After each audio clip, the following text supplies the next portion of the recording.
Hello and welcome to Skillcast by skilltext.com, the podcast where we share insights and tips on business and management skills.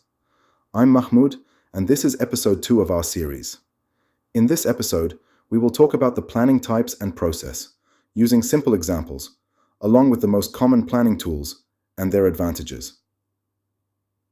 Planning is one of the most important functions of management, as it helps to define the goals and objectives of an organization and the best ways to achieve them.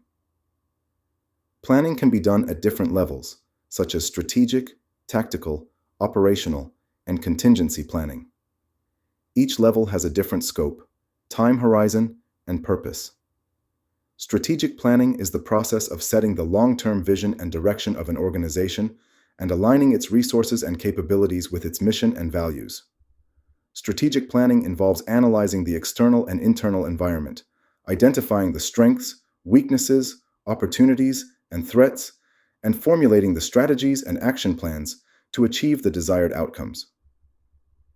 Some of the tools that can help with strategic planning are SWOT analysis, PESTEL analysis, Porter's 5 forces analysis, and balanced scorecard. Tactical planning is the process of translating the strategic goals into specific and measurable objectives and assigning the responsibilities and resources to implement them. Tactical planning focuses on the short-term and medium-term actions and results, and how they contribute to the strategic goals. Some of the tools that can help with tactical planning are SMART goals, Gantt charts, budgeting, and project management software. Operational planning is the process of planning the day-to-day activities and tasks that are required to execute the tactical plans. Operational planning involves setting the standards, procedures, and schedules for the operations, and monitoring and controlling the performance and quality.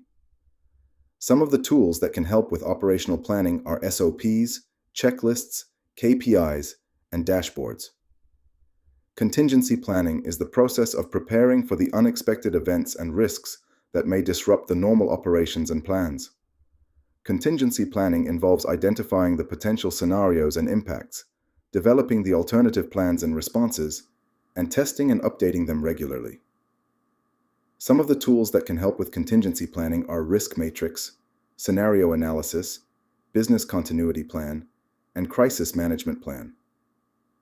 As you can see, planning is a vital and continuous process that helps an organization to achieve its goals and objectives and to adapt to the changing environment. Planning also helps to improve the efficiency, effectiveness, and coordination of the activities and resources, and to reduce the uncertainty and ambiguity. Planning is not a one-time or one-person activity, but a collaborative and iterative process that involves all the stakeholders and levels of the organization. That's all for this episode of Skillcast. I hope you learned something new and useful today. If you want to learn more about planning and other business and management skills, please visit our website skilltext.com and our YouTube channel, where you can find more resources and videos. Thank you for listening, and stay tuned for the next episode of Skillcast. Goodbye.